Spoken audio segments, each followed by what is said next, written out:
ഈ പ്രവാസ ജീവിതമിൽ ആകെയും സമ്പാദ്യം, വീണുതിർന്ന കണ്ണീരും പിരിയാത്ത സൗഹൃദവും.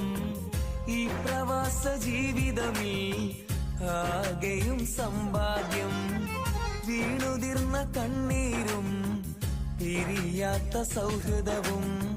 നെയ്തിരുന്ന പകൽ കിനാക്കൾ വീണുടഞ്ഞു പോയെന്ന്, നോവറിഞ്ഞ നാളുകൾ മാത്രം കൂട്ടിരുന്നു ഓർമ്മ തന്ന്. വന്നു ചേർന്ന മറുനാട് ഇനി ഇണങ്ങുമീ നാട്, വന്നു ചേർന്ന മറുനാട്